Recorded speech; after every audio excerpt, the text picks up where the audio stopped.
Hello and welcome to the Daily star news room. আজকে আমরা news room থেকেই আলোচনা করছি বাজেট 2024-25 নিয়ে, এবং এর মধ্যে আপনারা জানেন বাজেট প্লেস করা হচ্ছে পার্লামেন্টে।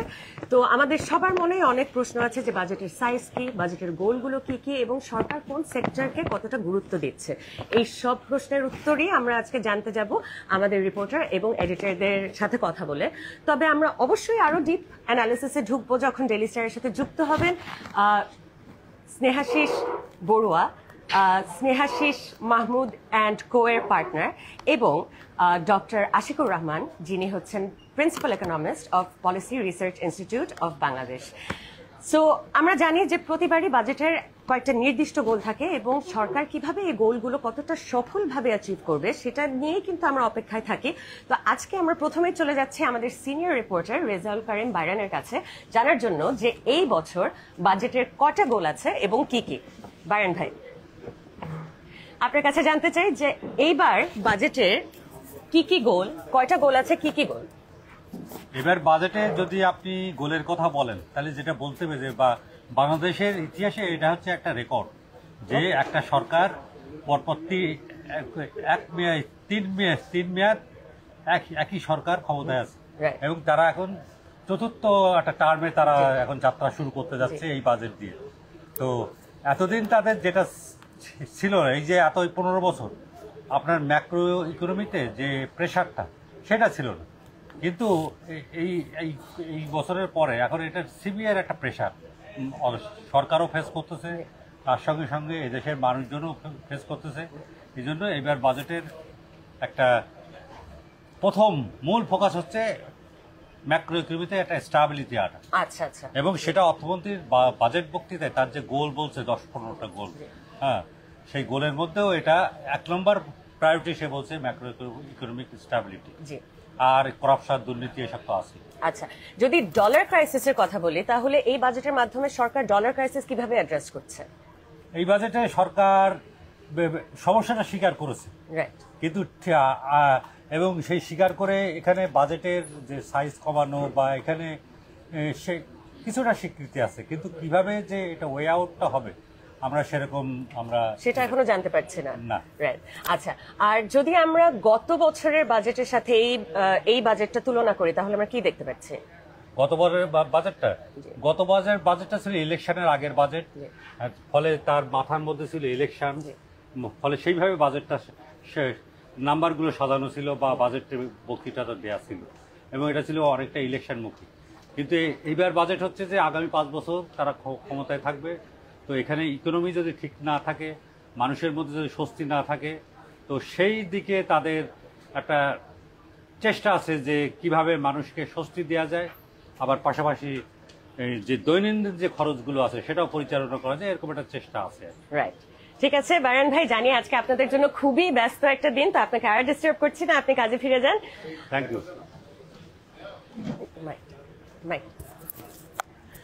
দর্শক, আপনারা যারা নতুন করে আমাদের সাথে যুক্ত হয়েছেন আপনাদেরকে আবারও স্বাগত জানাচ্ছি ডেইলি স্টার নিউজ রুমে, যেখানে আমরা আজকে আলোচনা করছি ন্যাশনাল বাজেট 24-25, এবং আমরা পরে অবশ্যই আরো ডিপ অ্যানালিসিসে চলে যাব। আমাদের গেস্ট স্পিকারদের সাথে আসছেন Snehashis Barua, partner of Snehashis Mahmud and Co, এবং doctor Ashikur Rahman, principal economist of policy research institute of Bangladesh. আমরা জানি যে এই জানুয়ারির 7 তারিখে যে ন্যাশনাল ইলেকশন হয়েছে, আমরা নতুন পার্লামেন্ট পেয়েছি, সাথে পেয়েছি নতুন অর্থমন্ত্রী। তো এইবার এই নতুন অর্থমন্ত্রী কয়েক মাস হলো, তার ঘাড়ে অলরেডি এত বড় একটা দায়িত্ব চলে এসেছে, উনি কিভাবে এটা আসলে হ্যান্ডেল করবেন এটা আমরা জানতে যাব আমাদের ডেপুটি এডিটর অরুণ দেবনাথের কাছে।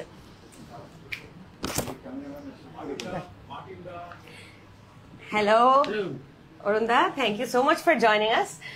আপনার কাছে প্রথম প্রশ্ন, আপনার কাছে প্রথম প্রশ্ন, সরকার আসলে এই বছর বাজেটটা কিভাবে হ্যান্ডেল করবে, এবং আমরা যে নতুন অর্থমন্ত্রী পেয়েছি ওনার জন্য কি কি চ্যালেঞ্জেস থাকবে? ওয়েল, যে কোনো প্রধানমন্ত্রী অর্থমন্ত্রীর জন্যই বাজেট একটা বড় চ্যালেঞ্জের বিষয়। উনি এটা একা হ্যান্ডেল করেন বিষয়টা সেরকম না। He has a large team and helped by the prime minister herself. এটা আগেও হয়েছে, এখনও সেরকম। তবে it's an, as you know, it's an extraordinary time. Right. Many things need special attention to fix. Definitely one is the inflation. Everybody is complaining about it. মূল্যস্ফীতি কমানোর একটা মানে সব দিক থেকেই সাজেশন আছে। আজকে আমি বাজেট স্পিচ পড়ছিলাম আমাদের অর্থমন্ত্রীর দেয়া, যেটা পার্লামেন্টে কিছুক্ষণ আগে বলা হলো। সেখানেও দেখলাম যে উনি স্বীকার করেছেন ইনফ্লেশন একটা বড় একটা one of the major challenges. এখানে কিছু দিক নির্দেশনাও দিয়েছেন যে কিভাবে উনি এটা করতে পারেন। সে কারণে আমরা দেখতে পাচ্ছি যে বাজেট ডেফিসিট অন্য বছরের তুলনায় অনেকখানি ন্যারোয়ার, meaning probably, if I am not wrong, it is the narrowest budget deficit in the last 1 decade. Oh wow! So there's some measures. The question is whether these measures will be very effective to contain the inflation or bring it down to a level or the expected level. যেটা এই বাজেটে যেটা করা হয়েছে 6.5. Personally, I think it will be very difficult to bring it down to that level. Right. GDP growth যেটা আমরা দেখতে পাচ্ছি সেটা খুব বেশি অ্যাম্বিশাস নয়। Right. তবে ওখানে একটা মজার ব্যাপার হলো, যেটা আমি অন্য বাজেটে খুব বেশি দেখিনি, মিড টার্মের পরে probably after 6 months there'll be a change. Government হয়তো একটু বেশি স্পেন্ডিং এর দিকে যাবে, সেই ইন্ডিকেশনটাই বাজেটের মধ্যে ছিল। Right. So we have to wait and see কিভাবে এই মেজার্সগুলো কাজ করে এবং কতখানি ইফেক্টিভলি কাজ করে। তবে এখানে একটা জিনিস আমি খেয়াল করলাম যে অর্থমন্ত্রী অনেক জিনিস, অনেক উইকনেসেস, ইকোনমিক উইকনেসেস অ্যাডমিট করেছেন, বাট কোথাও পরিষ্কার করে বলা হয়নি যে how far and how much the government is responsible for this. He blamed it on the external affairs or the external factors, যেটা সমস্ত প্রত্যেকটা জায়গায় সেটা আমি দেখতে পাচ্ছি, কিন্তু উনি বাংলাদেশ এবং the government's economic management or lack of it or weaknesses কতখানি এর জন্য দায়ী সেটা উনি পরিষ্কার করে কোথাও মেনশন করেন নাই, সেটা আমার একটু নজর কেড়েছে। আচ্ছা, যদি আমরা সাবেক অর্থমন্ত্রীর কথা বলি, যে সাবেক অর্থমন্ত্রী আসলে তার টেনিয়রে বাজেটটা কিভাবে হ্যান্ডেল করেছিল, আপনার কি মতামত? Well, it's a routine affair. প্রত্যেক বছরই বাজেট আসে, অর্থমন্ত্রীরা ব্যস্ত হন, বাজেটের আগে তারা they sit down with different people, economists, business people, এমনকি সিনিয়র সাংবাদিকদের সাথেও বসে। আমি আসলে এটা খুব পরিষ্কার করে বলতে পারবো না যে ওনারা কতখানি এই যে রেকমেন্ডেশনসগুলো বিভিন্ন জায়গা থেকে আসে তার কতখানি ওনারা পলিসি মেকিংয়ে অথবা বাজেট তৈরি করার ক্ষেত্রে কতখানি ওনারা ওটার মধ্যে ইনক্লুড করেন, সেটা আই রিয়েলি ডোন্ট নো। কারণ যেটা জানা যায় যে বাজেট প্ল্যানিং অ্যান্ড এ ধরনের মেজার্সগুলো যেটা নেওয়া হবে সেটা অনেক আগে থাকতেই শুরু হয়, এবং প্রায় সিদ্ধান্তগুলো যখন এদের আলোচনাগুলো হয় সেটা আসলে প্রায় তারা they have already made up their mind and probably they sit down with economists. This is the complaint I hear from the economist when I talk to them. So it's a routine affair. যেটা এটার মধ্যে আমি যেটা গত বছর যেটা দেখলাম এটার মধ্যে বেশ খানিকটা তফাৎ আছে, কিছু ক্ল্যারিটি আছে, যেটা আগের অর্থমন্ত্রীর ক্ষেত্রে বাজেট স্পিচ দিয়ে ক্ল্যারিটি আমার বুঝতে অসুবিধা হয়েছে। I might be wrong, I'm not an expert on this, but I follow it every year.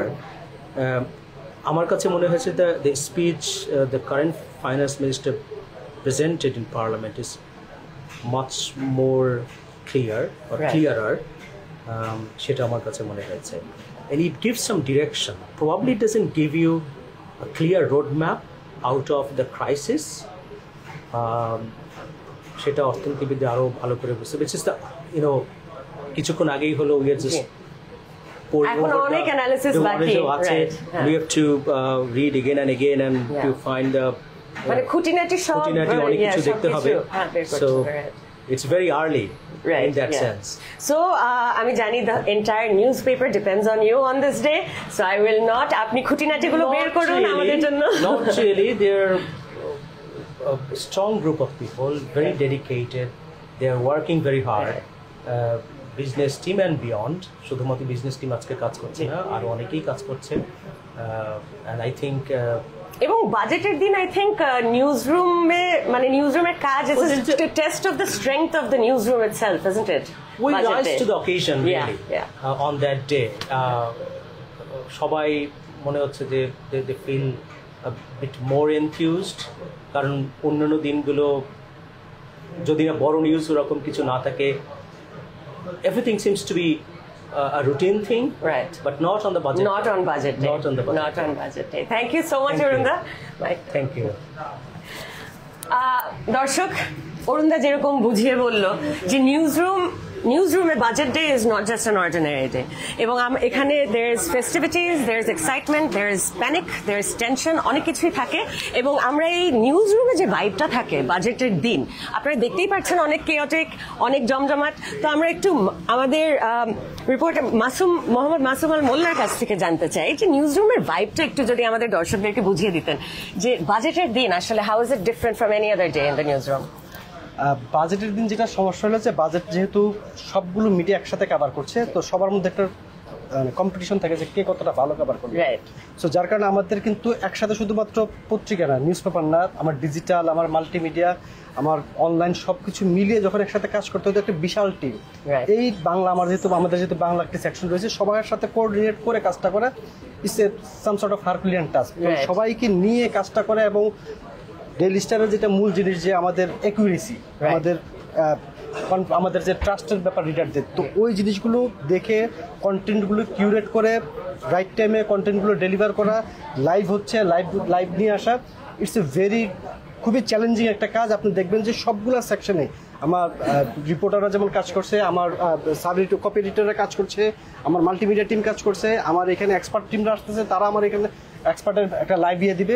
বাজেটটা যেহেতু বছরে একবার মাত্র হয় এবং একবারই সবগুলো মিডিয়ার মধ্যে এক ধরনের প্রতিযোগিতা থাকে কে কতটা ভালো কভার করবে, যার কারণে দেখা যাচ্ছে একটা উত্তেজনা থাকে যে আমার স্টোরিটা কিভাবে যাবে, কার স্টোরিটা কিভাবে ডিসপ্লে করবে। তার পাশাপাশি রয়েছে আমাদের টেকনোলজিক্যাল চ্যালেঞ্জেসগুলো, যে আমার সাইটে কোনো গ্লিচেস আছে কিনা, সাইটটা হঠাৎ করে ডাউন হয়ে গেল কিনা।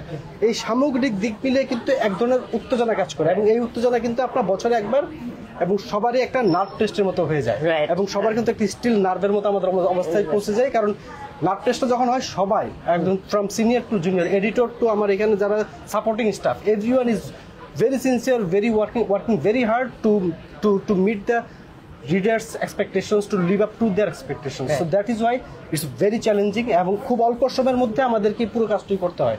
সো এই কারণে আমাদের এই চ্যালেঞ্জটা ভোর থেকে শুরু হয় এবং এটা থ্রু আউট দ্য ডে এটা চলে, এখনো চলছে, এবং এটা রাত্রে 12টা পর্যন্ত আমাদের এই চ্যালেঞ্জটা চলবে। কিন্তু মাসুম ভাই, অ্যাডমিট কিন্তু করতে হবে এই প্রেসার, এই হারকিউলিয়ান টাস্কের মধ্যেও কিন্তু একটা আলাদা মজা আছে। অবশ্যই, কারণ এখানে আমরা যেমন কাজ করছি ঠিক এরকম সময় আমরা কিন্তু খাওয়া দাওয়া করছি। আপনি জানেন যে আমাদের একটা ফিস্টের মতো হয়, সবাই এখানে খাওয়া দাওয়া করে, আমাদের এখানে সবাই মানে শাউট হয়, স্ক্রিমিং হয়, এটা হচ্ছে না কেন, এটা হচ্ছে কেন, এরকম। এই যে একটা আমরা অনেক সময় একটু রাফলি বিহেভ করি, অনেকের সাথে আমাদের কলিগদের সাথে একটু শাউট করি, রাফলি বিহেভ করি, সবার মধ্যে কিন্তু এটা বোঝাবুঝি আছে। তো এই জিনিসটা, এই যে উত্তেজনা, নিউজরুমের এই উত্তেজনাটাই কিন্তু নিউজরুমের সবচেয়ে বড় বিউটি।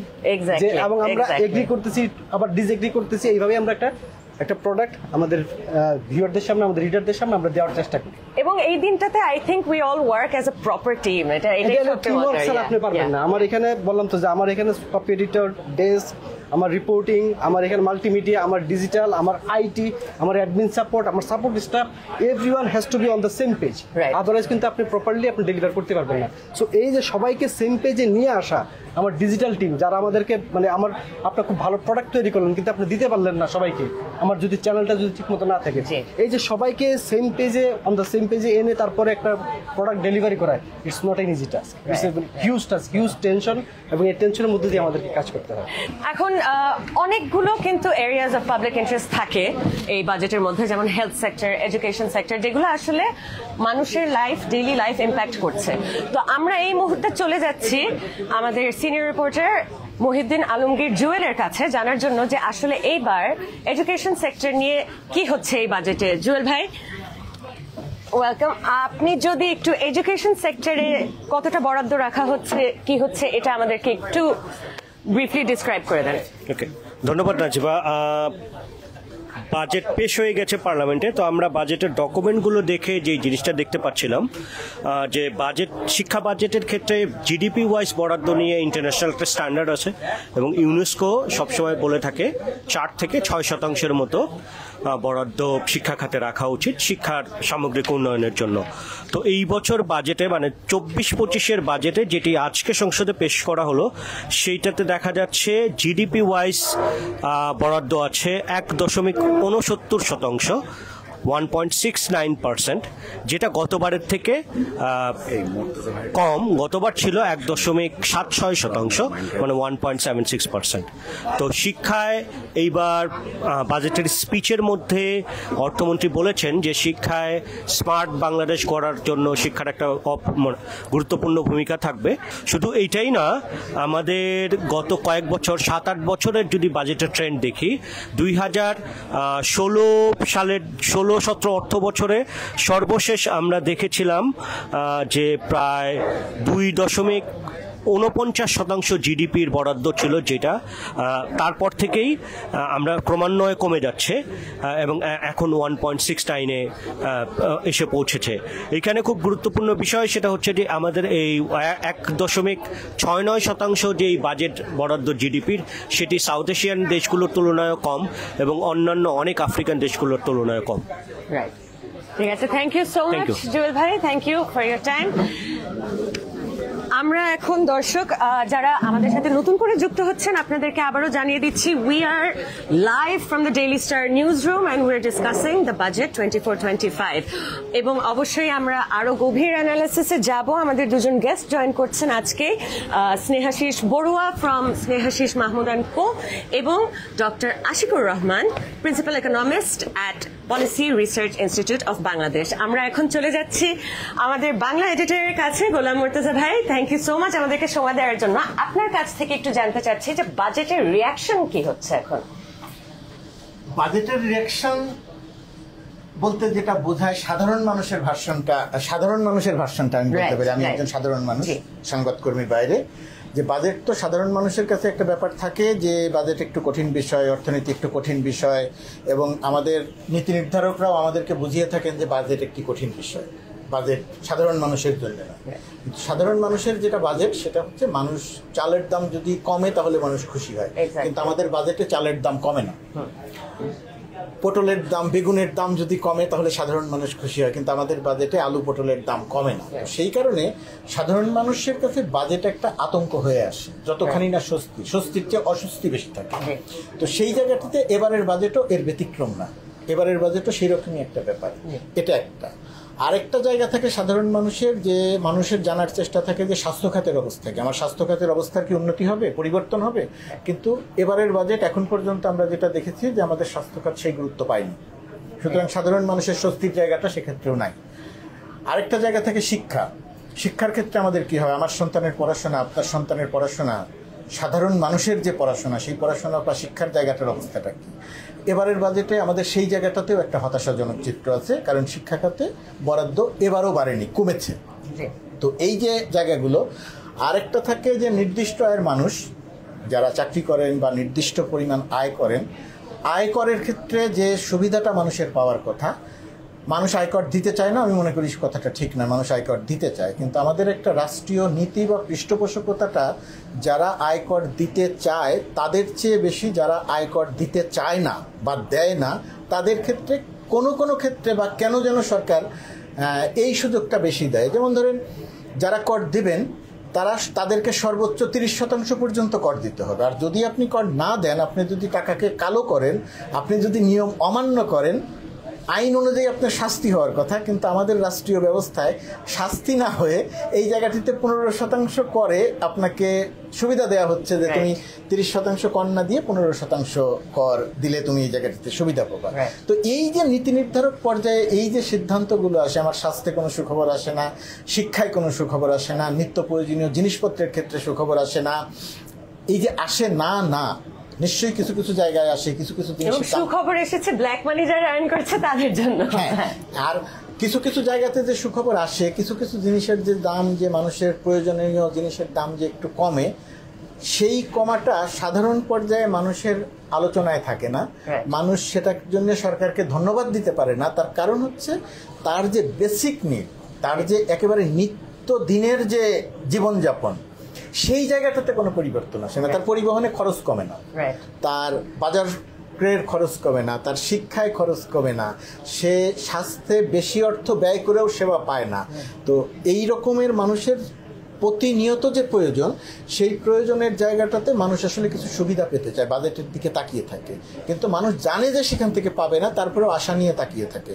সেই আশাটা যখন পূরণ হয় না, তখন মানুষের ভেতরে এক ধরনের হতাশা আছে। যে জায়গাগুলোতে মানুষকে কিছু সুবিধা সরকার দেবে বলে বা দেয় বলে ঘোষণা দেয়, সেটাতেও মানুষ খুশি হয় না। তার কারণ তার প্রয়োজনীয় জিনিসের ক্ষেত্রে যেহেতু সে বঞ্চিত হয়, এবং মানুষ মনে করে যে নিম্নবিত্ত, নিম্ন মধ্যবিত্ত, নিম্ন মানে উচ্চ মধ্যবিত্ত এই শ্রেণীটিও বাজেটের ক্ষেত্রে বঞ্চিত হয়। বাজেটের ক্ষেত্রে সাধারণত বা কথার মার পেঁচে লাভবান করা হয় ধনিক শ্রেণীকে। এই যে ধনিক শ্রেণীকে লাভবান করাটা, এটা সাধারণ মানুষকে বিক্ষুব্ধ করে। তা আমাদের সাধারণভাবে বাজেটের প্রতিক্রিয়া এটাই থাকে যে মানুষের স্বস্তি থাকে না, বাজেট মানুষের জীবনে এক ধরনের অস্বস্তি নিয়ে আসে। Thank you so much. জি, থ্যাংক ইউ সো মাচ। আমি কিন্তু প্রস্তুত ছিলাম। জি, থ্যাংক ইউ সো মাচ।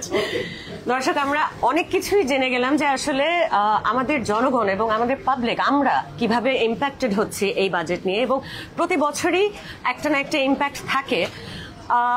আমরা জানি যে ট্যাক্স হচ্ছে খুবই বিশাল বড় একটা ইস্যু আমাদের জন্য। আমরা সবসময় জানতে চাই যে আমাদের ট্যাক্স কতটা দিতে হচ্ছে। আমাদেরকে মোর্তাজা ভাই অলরেডি অনেক কিছু বলে দিল, এবং ব্ল্যাক মানি এবং ব্ল্যাক মানি সাদা করার ক্ষেত্রে যে ট্যাক্সটা, ওইটা নিয়ে আমরা আরেকটু জানতে চাই আমাদের বিজনেস এডিটর সোহেল পারভেজের কাছ থেকে। সোহেল ভাই, খুবই সরি আপনাকে এই ব্যস্ত সময়ে ডিস্টার্ব করা হচ্ছে, কিন্তু আমাদের জনগণ ওয়ান্টস টু নো, এই যে কালো টাকা সাদা করার জন্য বলা হচ্ছে যে 15% ট্যাক্স, তবে সাদা টাকা আয় করার জন্য 30% ট্যাক্স, এটা নিয়ে আপনার আসলে অপিনিয়নটা কি, এবং why do you think the government took this move? এটা আমার অপিনিয়ন, এটা একজন সৎ করদাতাকে, কমপ্লেন করদাতার জন্য এটা একটা বড় ধরনের ডিসইনসেন্টিভ বা ডিসকারেজ করবে তাকে, সত্যিকার অর্থে। তো আমরা মনে করি এটা দেশে একটা সৎ করদাতা সংস্কৃতি তৈরি করার জন্য, একটা কমপ্লায়েন্স সংস্কৃতি তৈরি করার জন্য এটা সঠিক পদক্ষেপ না। সরকার এটা করছে, তারা কিছু যুক্তি দিচ্ছে যে অনেকে বিভিন্ন সময় অর্জিত টাকা আছে, অনেক কোম্পানিগুলো তারা বিভিন্ন সময় টাকা তাদের অর্জিত আয় প্রদর্শন করতে পারেনি, তার অংশ হিসেবে তারা সুযোগটা দিচ্ছে। এবং এবারই প্রথম আমরা যেটা দেখতে পাচ্ছি, শুধু ব্যক্তি না, সবার ক্ষেত্রে যার কাছে যত অপ্রদর্শিত আয় বা আপনার কালো টাকা আছে, সেটা ব্যক্তি থেকে শুরু করে যে কোনো প্রতিষ্ঠান এটা দেখাতে পারবে, দেখিয়ে 15% ট্যাক্স দিয়ে সে এই টাকাটাকে বৈধ হবে, এবং কোনো সরকারি কোনো কর্তৃপক্ষ এটাকে নিয়ে কোনো প্রশ্ন করতে পারবে না। এই যে প্রশ্ন করতে না পারা কারা টাকার উৎস সম্পর্কে, তার মানে এখানে একটা ঝুঁকি রয়ে যায়। সেটা হচ্ছে যে এটার মধ্য দিয়ে আপনার অবৈধভাবে উপার্জিত যে আয়, সে আয়টাও এখানে অনেকে দেখানোর সুযোগ পাবেন, যেটা কোনোভাবেই প্রত্যাশিত না। দ্বিতীয় যেটা, এবং এটার মধ্য দিয়ে সরকার আশা করছে যে তারা অনেক বেশি পরিমাণে ট্যাক্স পাবেন, তাদের যে অধিক লক্ষ্যমাত্রা দেওয়া হয়েছে, লক্ষ্যমাত্রা দেওয়া তারা পাবেন। তো সেটা হতে পারে তাদের একটা কারণ, এই বছর এই অপ্রদর্শিত আয়কে বৈধ করার সুযোগ দেওয়ার পেছনের একটা কারণ হতে পারে। আর এর বাইরে যেটা আপনি দ্বিতীয়টা বলেছেন, বৈধ করদাতাদের জন্য 30%, সে একই প্রশ্ন আপনার কাছে, আপনি উত্তরটা আমি একবার দিয়েছি, তারপর আবার বলি এটা বৈধ কর, যারা সঠিকভাবে সৎভাবে কর দিতে চান তাদের জন্য এটা বড়ই মানে কষ্টের দিন, ডিসকারেজ, এবং তাদের জন্য আসলে কষ্টের, যে আমি সৎভাবে অর্জিত আয় 30 টাকা দিব 100 টাকায়, আর অসৎভাবে বা অবৈধ উপায়ে অর্জিত আয় আমি মাত্র 15 টাকা দিয়ে এটাকে রাষ্ট্রীয় কোনো কর্তৃপক্ষ আমার সোর্স অর্থের উৎস সম্পর্কে প্রশ্ন করবে না, সেটা মোটো আনন্দের খবর না। আচ্ছা, তো আমরা জানি যে ভ্যালু অ্যাডেড ট্যাক্স নিয়ে কিছু শকিং চেঞ্জেস এসেছে, এগুলো যদি আপনার সাথে একটু ডিসকাস করতাম যে ভ্যালু অ্যাডেড ট্যাক্সে কি কি চেঞ্জেস এসেছে। ভ্যালু অ্যাডেড ট্যাক্সের সবচেয়ে ইন্টারেস্টিং যে চেঞ্জটা এসেছে সেটা হলো যে আপনার আমাদের একটা সিম কার্ড বা মোবাইল ফোন ব্যবহারের ক্ষেত্রে আগে সম্পূরক শুল্ক বলা হয়, সম্পূরক শুল্ক আপনার ছিল আপনার 15%, সেটা 20% হয়েছে। এটার মধ্য দিয়ে আপনার মোবাইল ফোনের কথা বলা, মোবাইল ফোনের ডাটা ব্যবহার সব কিছুতে আমার খরচ বেড়ে যাবে। তো আমি আগে 100 টাকা রিচার্জ করলে যে পরিমাণ সময় কথা বলতে পারতাম বা ডাটা ব্যবহার করতে পারতাম, এখন তার চেয়ে কম সময় আমি কথা বলতে পারবো। এটা একটা। এর বাইরে আরও আছে আপনার আরেকটা করা হয়েছে যে আমার এক্সাইজ ডিউটিতে কিছু পরিবর্তন এনেছে। যদিও এখানে একটা প্রথম দিকে যাদের ব্যাংক ব্যালেন্স 10 লাখ টাকা পর্যন্ত আছে, এখানে কোনো পরিবর্তন আনেনি, কিন্তু 1 কোটি থেকে 50 লাখ থেকে 1 কোটি টাকার মধ্যে একটা চেঞ্জ এসছে, ওখানে একটু এক্সাইজ ডিউটি বেড়েছে, সেটা একটা পরিবর্তন এসছে। আপনার পরিবর্তন এসছে অ্যামিউজমেন্ট পার্ক, আপনি যদি ঘোরাঘুরি করতে চান সেক্ষেত্রে আপনাকে ট্যাক্স একটু ভ্যাট দিতে হবে। এতদিন ভ্যাট বেনিফিট ছিল, এক্সেমশন ছিল, মানে মৌকুফ ছিল, সেটা এই যে অ্যামিউজমেন্ট পার্কের উপর যে মানে এটা আমাদের এমনিতেও আমাদের শিশুদের কিছু করার থাকে না ঢাকা শহরে বা বাংলাদেশে আমাদের যাওয়ার কোনো জায়গা নেই। একটা জায়গা ছিল শিশুদের জন্য যে মা বাবারা ছুটির দিনে অ্যামিউজমেন্ট পার্কে নিয়ে যাবে, এখন এটার উপরেও যে ভ্যাট দেয়া হলো, এটা আপনার কাছে কতটা যৌক্তিক মনে হচ্ছে? এটা আসলে দুইভাবে দেখা যেতে পারে। আমার একই দিকে যেমন ভ্যাটটা লাগবে, আমার ট্যাক্সটা লাগবে, তো আমার রাষ্ট্র যদি আমার উন্নয়নের জন্য ট্যাক্সটা লাগবে, তো সেটা দেওয়ার জন্য জাতীয় রাজস্ব বোর্ড বিভিন্ন সোর্স তারা চেষ্টা করে উৎস অনুসন্ধান করতে। তার অংশ হিসেবে এখানে অনেকদিন ধরে এখানে কর অব্যাহতি ছিল, মানে ভ্যাট অব্যাহতি ছিল। এখন তাদের উপরও চাপ আছে, আমাদের অতিরিক্ত আরও বাড়তি পরিমাণ রাজস্ব জোগাড় করতে হবে। তো এখানে অ্যামিউজমেন্ট পার্কে যারা যান তাদের একটা অংশ মিডল ক্লাস, আপার মিডল ক্লাস। সো ওইখানে আপনার আমি যদি রাজস্ব বোর্ডের প্রেক্ষিত থেকে দেখি, তাদের যুক্তি থাকতে পারে, ওনারা মনে করছেন এখানে যারা যান তাদের বেয়ার করার ক্যাপাসিটি আছে, কিছুটা হলে পারে। সো সেই জায়গা থেকে ওনারা এটা ইম্পোজ করেছেন বলে মনে হয়। তারপরও তো হ্যাঁ, যারা একটু নিম্ন আয়ের মানুষ আছেন, মানে লোয়ার মিডল ক্লাস আছেন, তাদের জন্য একটু কষ্টকর হয়ে যাবে, কারণ এখন মূল্যস্ফীতি ক্রমবর্ধমান হারে বাড়ছে, যেখান থেকে আমরা এখন পর্যন্ত মুক্তি পাচ্ছি। সো ওইটা ওই দিক থেকে তাদের জন্য একটু কষ্টে, তাদের খরচ বেড়ে যাবে। Thank you so much Sohel ভাই। I'm going to let you get back to work. আপনাকে আর ডিস্টার্ব করছি না আজকের জন্য মাইকটা। Thank you. দর্শক, আমরা কিন্তু একটা মূল বিষয় এখনো ডিসকাসই করলাম না, যে বাজেটের আসল মূল সাইজটা কি, এটা আমরা জানবো। এখন আমরা বিজনেস টিমে ঢুকছি, the busiest team on budget day, এবং আমরা রিপোর্টার ফজলুর রহমানের সাথে কথা বলতে চাই। যে ভাই, প্রথমেই আপনাকে জিজ্ঞেস করতে চাই যে বাজেটের সাইজটা কত বড় এবং আকর্ষণীয় সংখ্যাগুলো কি কি? নাজিবা, ধন্যবাদ। আপনি জানেন আমাদের অর্থমন্ত্রী 3 ঘন্টা আগে বাজেট দিয়েছেন। এই বাজেটটার সাইজ হচ্ছে প্রায় 8 লাখ কোটি টাকার একটা বাজেট, একটা বিশাল বাজেট বাংলাদেশের মতো অর্থনীতির জন্য। কিন্তু এই অর্থনীতিকে সামনের দিনে এগিয়ে নিয়ে যাওয়ার জন্য যে বড় বাজেট আমরা স্বাভাবিক পরিস্থিতিতে আশা করেছিলাম, সেই ধরনের আমরা বড় বাজেট দেখিনি। সেদিক থেকে আমি ওনাকে ধন্যবাদ দেব, কারণ হচ্ছে আমাদের এই মুহূর্তে দরকার হচ্ছে ব্যয় কাটছাট করা। ওইখানে যদি উনি বাজেট আরও বড় আকারের বাজেট উনি দিতেন, সেক্ষেত্রে অর্থনীতির উপর, সরকারের উপর চাপ পড়তো। তো আমি বাজেটের কয়েকটা বিষয় আপনাকে জানিয়ে রাখতে চাই। যে গত বছর যে সমস্যাগুলো ছিল, আমাদের একই সমস্যা কিন্তু আমরা এখনো ফেস করছি।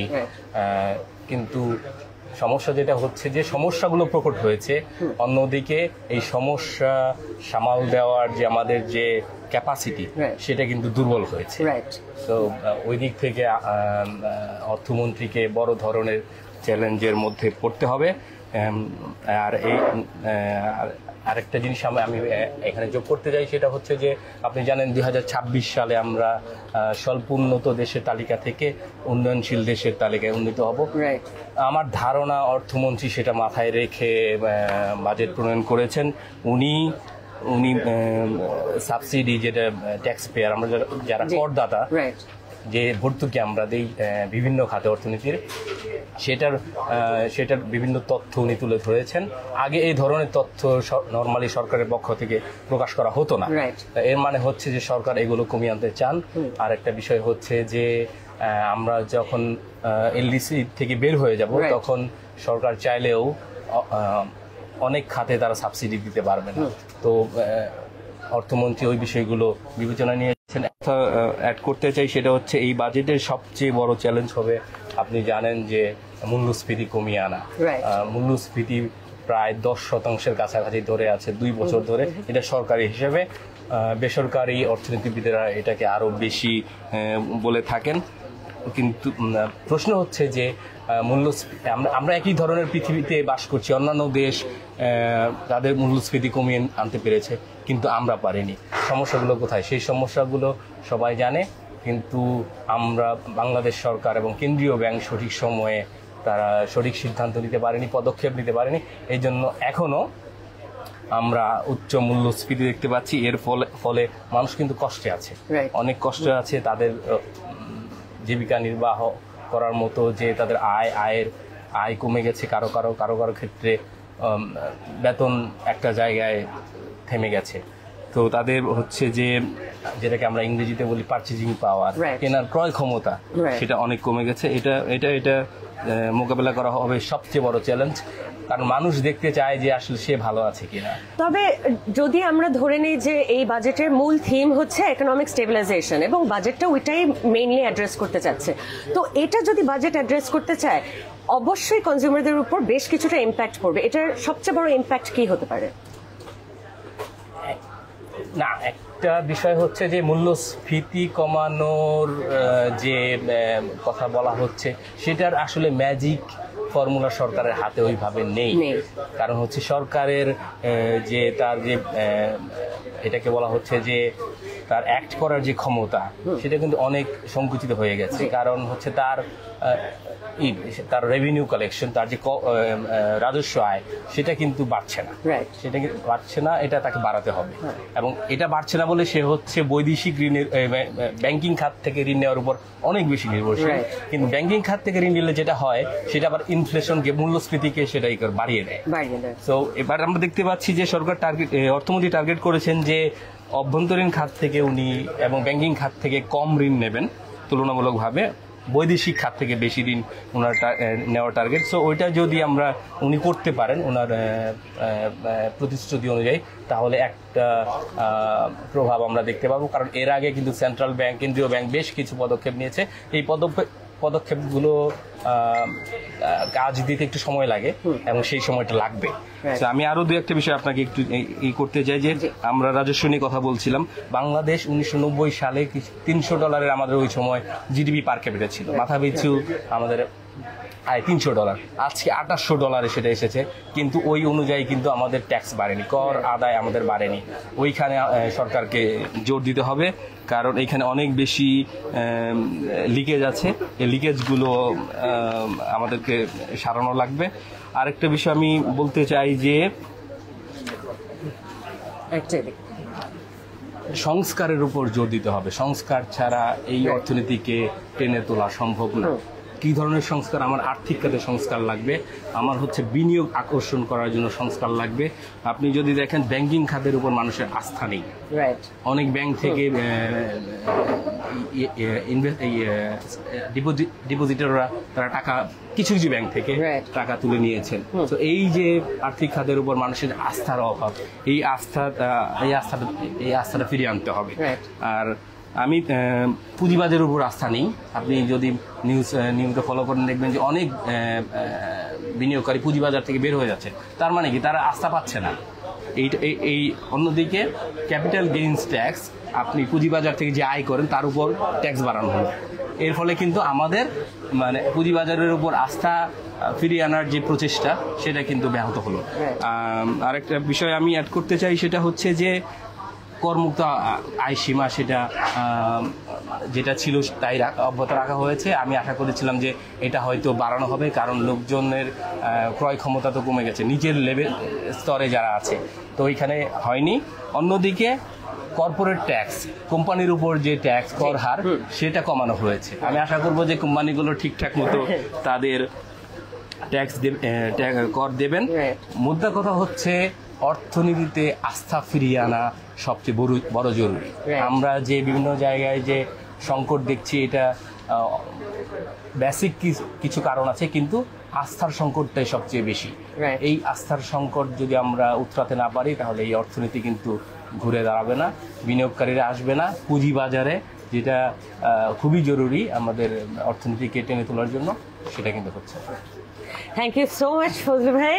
I will let you get back to your work. আমি জানি আপনারা খুবই ব্যস্ত এবং আজকে আপনাদের মনে হয় বছরের সবচেয়ে ব্যস্ত দিন যায়। So thank you so much. মাইকটা একটু।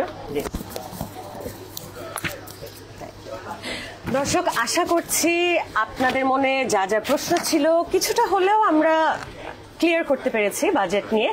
এবং অবশ্যই যেটা আগে বলেছি, আমাদের আরো দুজন গেস্ট আসবেন, খুবই গুরুত্বপূর্ণ গেস্ট আমাদের এই বাজেটের দিনে। স্পেশালি আসছে Snehashis Barua, partner of Snehashis Mahmud and Co, এবং doctor Ashikur Rahman, principal economist of policy research institute of Bangladesh. আপনি এখন আসলে এই মুহূর্তে এখন আর থাকতে পারছি না, কারণ কিছুক্ষণ পরেই আমাকে বকা দেওয়া হবে যে আমি কাজে যোগ দিচ্ছি না কেন। সবাই এত ব্যস্ত, আমি এখানে ঘুরে বেড়াচ্ছি, আপনাদের সাথে গল্প করছি। এখানেই শেষ।